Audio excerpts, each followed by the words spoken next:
Hello and welcome back to another 10-minute investor eye test with Sasha and Melo from Arcanum Ventures. And today we're going to be going over Talisman, a secure self-custody wallet designed for a seamless multi-chain experience, originally for Polkadot, but now integrated with over 900 blockchain networks. How's it going, Sasha? I think you know a little bit more about Talisman and Seek than I do, but you excited to dive into this today? Yeah, absolutely. It's going good. I've been using Talisman for a long time. We covered Talisman on our three upcoming token launches video earlier this week, and in that video, I'd mentioned that I was using Talisman to manage my dwindling Polkadot bag of I don't know how many years now. But yeah, it's exciting to see that they've branched out into other networks and maybe even other use cases with a token that they're launching now. My experience with the product itself, Talisman seemed to be the best Polkadot wallet that I've encountered, especially compared to like the Polkadot JS wallet that I think the Polkadot Foundation had released, which was awful. But yeah, like really cool product. It's one of my three main wallets, and so I'm excited to see like what they're doing with the token if it makes sense. Yeah, you and I talked about this briefly a little bit earlier about how these wallets started as like Unichain, like Ethereum. It had MetaMask, Phantom on Solana, this on Polkadot, and now I think the future is more interoperable. So it's interesting that I didn't even know there was over 900 chains. That's actually kind of news to me. I mean, we have covered a lot on this show. We've covered many token launches for blockchains, but it's astounding that there's that many and that they've integrated 900 plus. So I guess the future is multi-chain. There's a lot of competition heating up in the wallet space, actually, for custodial wallets, which is encouraging. I guess more people are managing their own assets. They're custodying their own assets. So that's interesting. So they want to abstract away this bridging and make it a little bit easier to manage between all these chains because I guess people are holding. I would be interested to see how many chains people are holding assets on now. Like, Hmm. I think in the last cycle or the cycle before, maybe it was like one or two or maybe three chains. Now it's probably hundreds. People are all over the place. So, yeah, I'm excited to see this.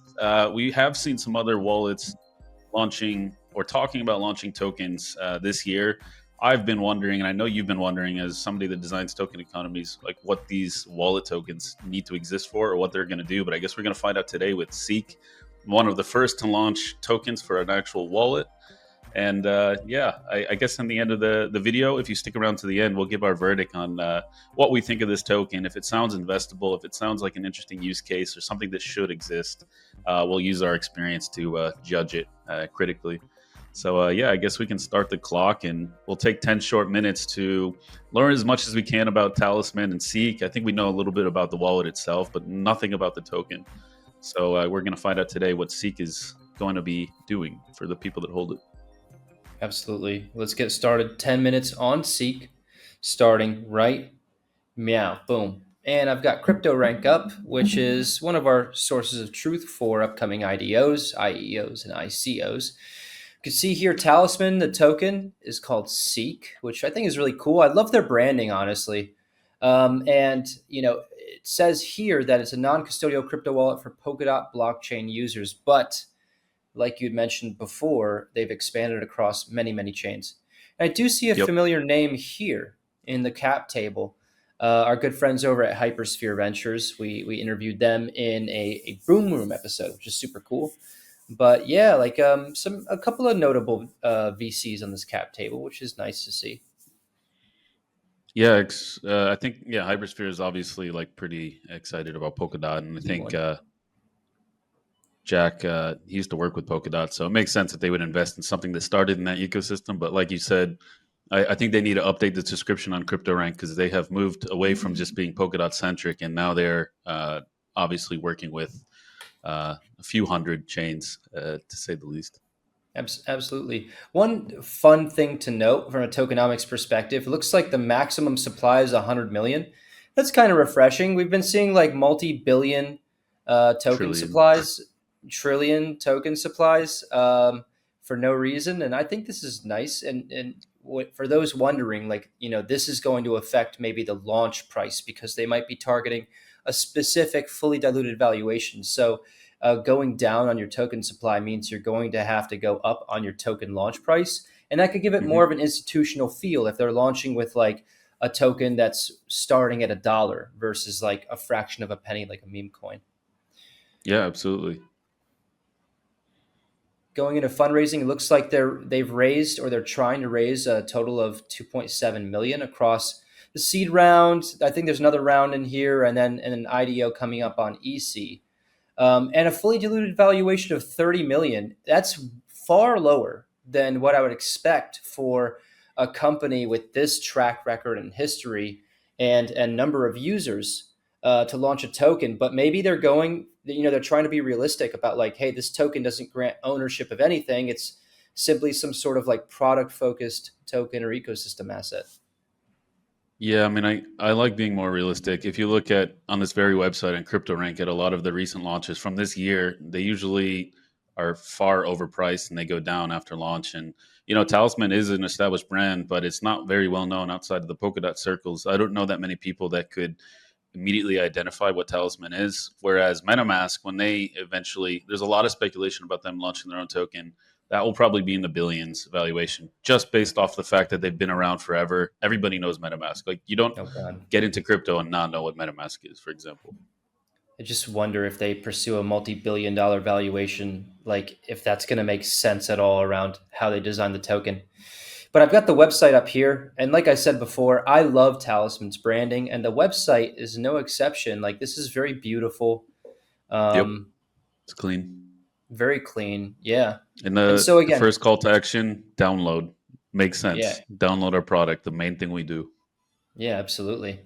And like I mentioned, I've been using Talisman for years now, but I like this idea. It's a multi-chain wallet with a unified portfolio. And before we started this video, Mello, you made a good point. I think this is a trend in all non-custodial wallets or self-custodial wallets like MetaMask and Solana. You can see all of your assets in your portfolio across all the different chains. And so I think it's helpful for people to understand like what is my current portfolio value if I'm using my wallet as that metric. Yep. Yeah, before you had to switch between all the chains. I can't imagine doing that between 100 plus chains, let alone 900. That's wild. This is interesting. Agent intelligence is very it's the second product or feature after their premier flagship wallet, and so it sounds like they're bringing DeFi use cases into their wallet using AI infrastructure, and so it's going to be interesting to see like how that kind of incorporates. We haven't seen that on Solana or MetaMask. No, and maybe that's coming soon, but it was one that actually surprised me when I saw this. Like, I think it actually is a nice innovation for wallets. It's a possible direction that wallets can go in to grow. And as you and I were discussing, the wallet space is very competitive. I think I've seen more wallets than ever launching this year. They're obviously not all of them need to exist, but this is a time to prove that they're useful. And incorporating AI in a sensible way, like this makes sense to me. Maybe copy trading strategies, automated AI managed wallets, maybe partially managed, where they can sell or buy at they can follow strategies that you tailor make and you prompt. Obviously, this utilizes compute resources, so maybe this is a payment vehicle for that, kind of like tokens for AI, which it makes sense to me.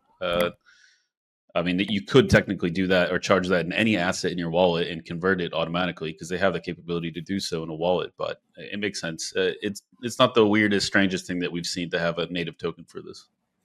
Yeah, yeah, 100%. One thing that I didn't know about Talisman, fully open source. It's wild. And then, fully open source with 900 plus networks that are supported.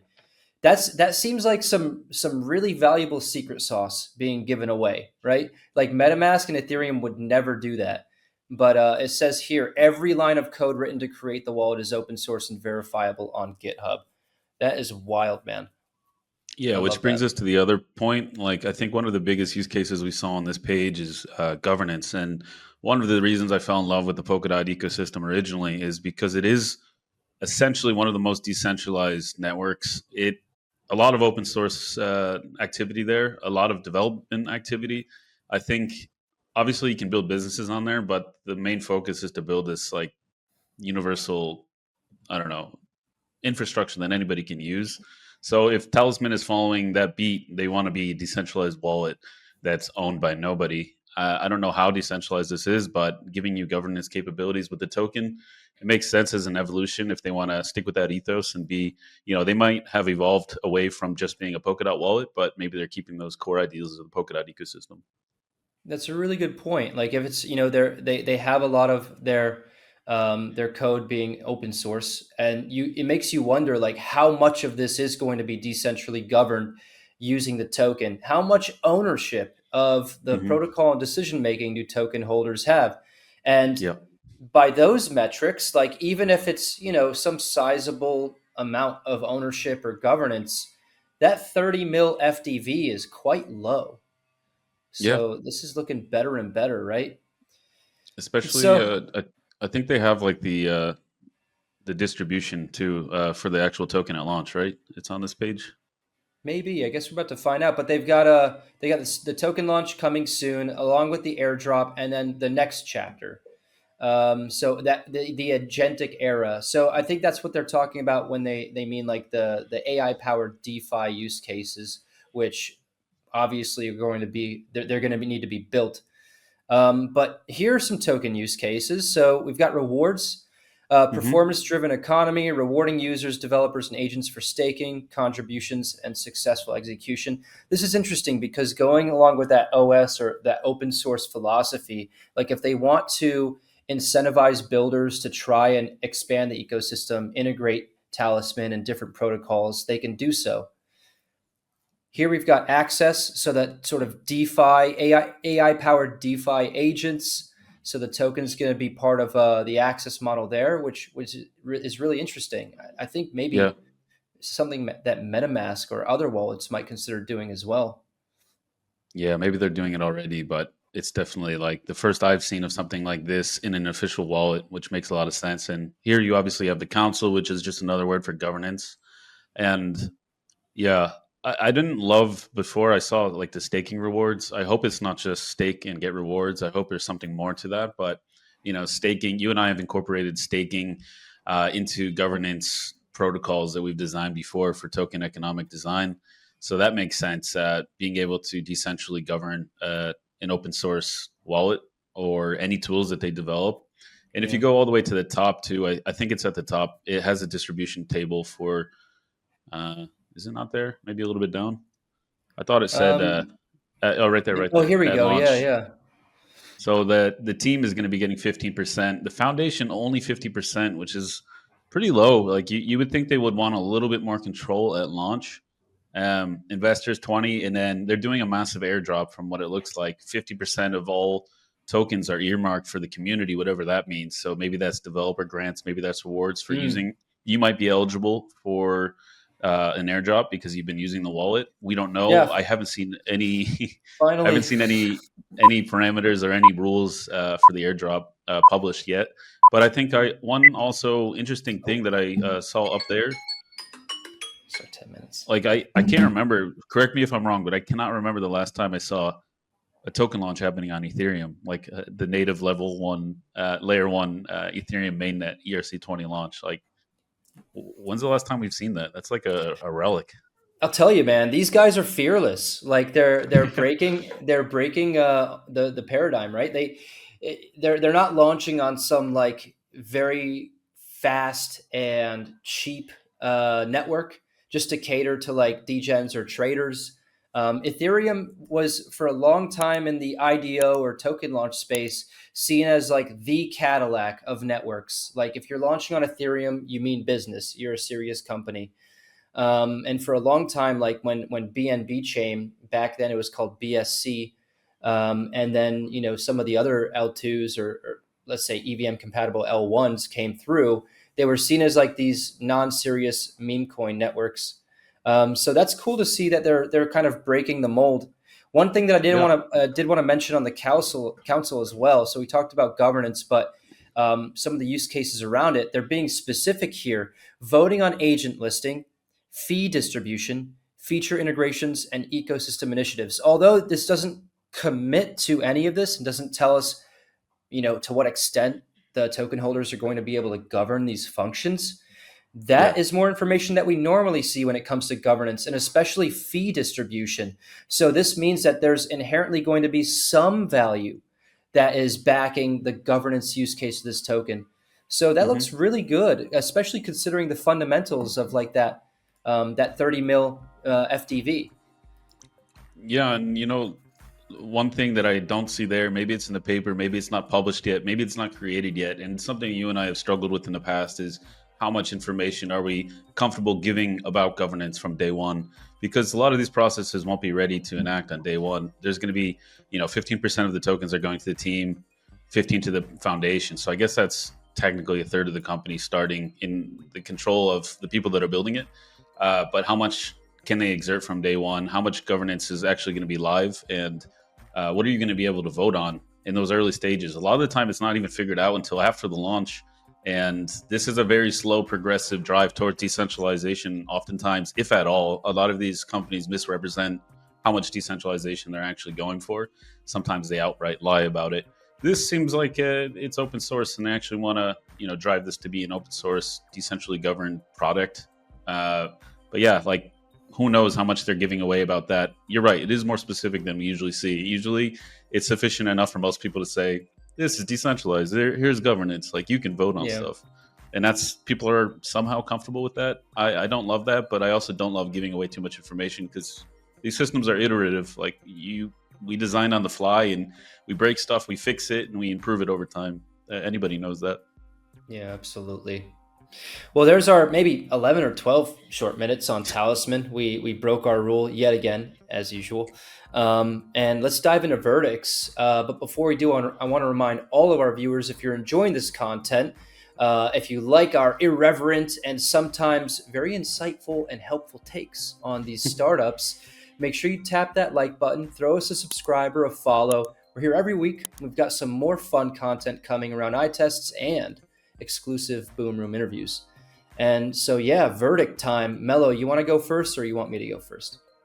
Okay, yeah, I could go first. You know, I was immediately skeptical about a wallet having a token, just like we discussed with MetaMask or Phantom or any of these that are going to, maybe they're all going to, this is the new meta, all the wallets will have their own token eventually. I have my doubts about how decentralized these wallets will be. Talisman at least seems to be committed to a decentralized structure, so allowing people to own it, have ownership via the token, have a say in what they build, what they list, what the fees will look like, what the rewards will look like, who they onboard, which chains they migrate to or incorporate. So I like that. It seems like they gave the sweet spot amount of information about the token without giving away too much, but also enough for me to be like, okay, that's interesting. As somebody that designs token economies, that it checks all the boxes. It doesn't seem to be a lazy grift or way to raise money. I don't think they need to do that. So uh, yeah, I think the main key here is like what these features are going to look like. These DFAI, automated wallet agents or strategies, how useful they are, how people actually use them. Looks like the wallet itself is actually quite nice, so I might even start using that or checking it out at least because I use several other wallets just to, they improve incrementally. So I'm always trying new wallets. But yeah, that'll be the key there. I'll give it a thumbs up. I think it's interesting. I don't know if I'm eligible for the airdrop. I don't know if I would buy the token as is, but like you said, it's a very low FDV considering all things considered. Some of the other ones we've seen, it's interesting. I don't think we've ever covered a wallet token before, so that alone gets me a little bit excited. And I'm not saying that this is going to go to the moon or something crazy like that. Just it seems to be a well thought out, well built token for a product that actually makes money and is useful. I don't know how much money it makes or if it actually makes money like a real business, but it looks like a successful product. And that's saying a lot in a space that's rife with people that are not actually building anything real or new, or maybe it's like a ChatGPT wrapper. So yeah, thumbs up. Long-winded way of saying Nice. thumbs up. Nice. I think I want to give them some leniency because that FTV, like maybe in my opinion, there are some gaps in the economic aspects of the token. I'm going to start with a thumbs up. Like I would definitely consider diving deeper and potentially investing into this as is based on what I've seen. It's wild just saying that after 10 minutes, Yeah. but 30 million FTV. Obviously, like you're right, it depends on value accrual and how many people find those token use cases actually useful. It's a very competitive landscape. Creating, deploying, and maintaining agentic AI for DeFi use cases. A lot of people are doing that now, or at least they're claiming to do that. We haven't really seen many good versions of this. And so they're entering like a pretty competitive arena. And so like we don't know how much demand that's going to bring to the token simply as a use case. But governance alone and then the product alone, like this is something interesting and I might consider investing into based on just some fundamentals, right? I love the product. I'm going to continue to use Talisman now that I know that they're multi-chain. I didn't know before. They're significantly multi-chain, like 900 plus chains. That's way more than Ethereum and Solana, I believe. So that's incredible. And the fact that it's open source, I always support OS tech. So yeah, one thumb up from me, loving it, and best of luck to the Talisman team.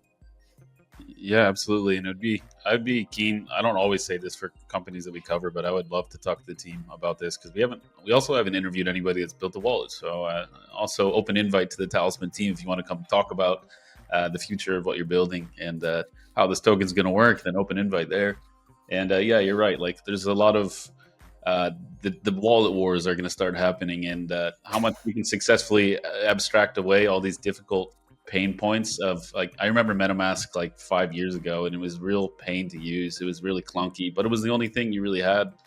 And now we're moving away from using dexes. We're doing a lot more activity actually in the wallet, like wallet native activity. When I'm in Phantom, I can swap and do all that. I don't have to go to Uniswap or Radium or anywhere else. I can keep that activity there. So I think that's the future of wallet meta. Whoever can, you know, solidify their buildings on there and do that the best, most effectively, and I guess incorporate as many chains as possible, then maybe they'll be the victor. So best of luck to the Talisman team, as you said. And that's been another 10, maybe 11 or 12 minutes in the book for Talisman. Best of luck to the team, and maybe we'll see you soon for an interview. Take it easy, everybody, and Ciao, thanks for y'all. tuning in.